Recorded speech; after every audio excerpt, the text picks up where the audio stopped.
Sejak kecil So-yeon selalu mengikuti kakaknya, karena hanya kakaknya yang bersekolah, jadi ia belajar banyak kepadanya.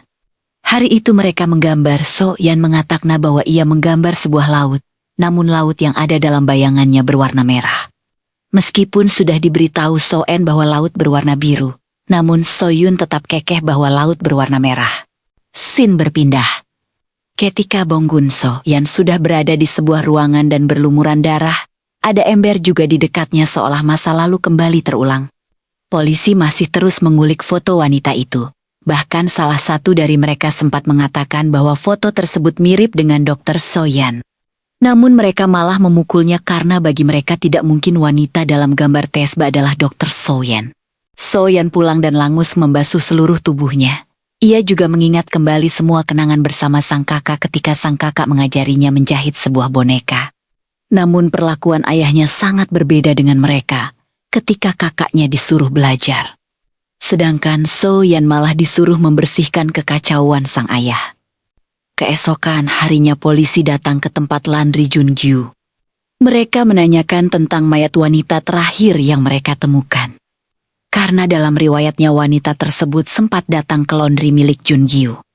Jun-gyu mengatakan bahwa wanita tersebut datang hanya untuk komplain masalah bajunya yang belum bersih. Namun Jung-hyun merasa ada sesuatu yang aneh dari tempat tersebut. Ia terus memandangi sebuah ruangan dengan pintu yang tertutup. Jung-hyun meminta izin untuk melihat ruangan tersebut. Dan ketika di sana tempat tersebut benar-benar gelap tanpa cahaya. Jun-gyu memeriksa setiap detil barang yang ada di sana, terutama sebuah ember dan bau yang cukup mencurigakan. Sedangkan itu, Yan mencari tahu tentang anak kecil yang dibawa Jun-gyu berdasarkan seragam yang digunakan. Namun sayangnya ia tidak menemukan informasi apapun. Setelah masuk ke ruangan tersebut, Jun-hyun mulai mencurigai Jun-gyu karena adanya bau seperti cairan laks yang sebelumnya tercium dari tubuh korban. Selain itu, ember yang ia lihat juga cukup mencurigakan, jadi ia ingin menyelidiki lebih dalam lagi tentang gerak-gerik Jun-gyu. Malam harinya, So-yeon masih terus berpikir dan mencari cara untuk melawan ayahnya. Dan tiba-tiba Jun-gyu menelponnya. Ia mengatakan bahwa ia bisa melakukan apapun untuk So-yeon, demi So-yeon kembali kepadanya. Jung-hyun-san semakin didesak oleh atasannya untuk segera mendapatkan sang pelaku. Namun masih sulit bagi mereka karena belum menemukan titik terang. Di telepon tersebut So-yeon melakukan kesepakatan dengan ayahnya. Ia mengatakan akan membuat pelaku pembunuhan yang palsu. Ia akan menambahkan sidik jari orang lain ke dalam hasil otopsi agar polisi tidak menyelidiki kasus itu lagi. Dan So-yeon mengatakan bahwa ia melakukan itu karena konstruksi wajahnya yang sudah beredar luas di daerah tersebut. Jadi ia akan membuat tersangka agar pencarian akan dirinya juga dihentikan. Meskipun orang-orang belum tahu kok kalau orang yang ada di foto tersebut adalah dirinya. Jun-gyu langsung menyepakatinya. Ia merasa semakin dekat untuk putrinya akan kembali kepadanya. Malam itu So-yeon langsung beraksi. Ia mendatangi rumah orang yang sebelumnya dijadikan korban salah tangkap oleh polisi. Di sana, ia langsung mengambil beberapa barang miliknya untuk diambil DNA-nya. Namun ketika ia melihat ke dalam kamar, pria tersebut terbaring lemas berlumuran darah, dan di waktu yang bersamaan sebuah pesan teks dari Jun-gyu masuk. Isinya ia memberitahu bahwa itu semua adalah ulah Jun-gyu. Bahkan ia meminta So-yeon untuk membereskan mayat tersebut. So-yeon benar-benar merasa geram dengan sang ayah.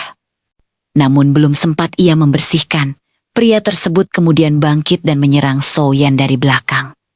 Kemudian untuk pembelaan dirinya tanpa sadar So-yeon memukulinya hingga pria tersebut tewas. Sedangkan itu sang ayah dan juga Enso menunggunya di dalam mobil. Kemudian ia meminta Enso untuk melakukan tugasnya memasang CCTV dari luar rumah agar bisa merekam semua hal yang dilakukan oleh So-yeon. Kakak So-yeon sangat menyayanginya. Ketika dia sakit ia selalu merawatnya. Namun So-yeon tidak pernah mau menceritakan apa yang sebenarnya ia lakukan ketika bersama sang ayah. Di sisi lain, Jung-hyun masih terus menyelidiki kasus tersebut. Ia bahkan menonton video kesaksian kasus tahun 1999 yang mengatakan bahwa ia melihat ada anak kecil yang ikut pembunuh tersebut, anak kecil dengan rambut berantakan, seolah mirip dengan anak yang ada di dalam foto yang ditemukan di jasad korban sebelumnya. So-Yan kemudian membawa mayat pria tersebut ke rumahnya dan meletakkannya di bak mandi. Tak lupa ia melapisinya dengan plastik agar tak berjejak. Kemudian sang ayah menelpon. Ia memastikan bahwa So-Yan telah membereskan mayat tersebut. Kemudian mereka membuat janji untuk bertemu, dengan syarat sang ayah akan membawakan bagian tubuh Oh Min-ho yang masih ia simpan. Yung Hyun tiba-tiba mendapat telepon dari dokter yang merupakan salah satu teman dokter So-Yeon. Ia mengatakan bahwa ia tidak bisa menghubungi dokter So. Padahal ia ingin menyampaikan hasil toksikologi milik korban yang ketiga, di mana ditemukan obat yang sama dengan mayat pertama dan kedua di dalam tubuhnya. Yung Hyun kaget mendengarnya, karena sebelumnya dokter So sudah melaporkan hal tersebut kepada Yung Hyun. Dan dalam laporan tersebut tertulis bahwa tidak ditemukan obat yang sama di korban ketiga tersebut. Yung Hyun menjadi bertanya-tanya apa yang sebenarnya direncanakan oleh dokter So-Yan.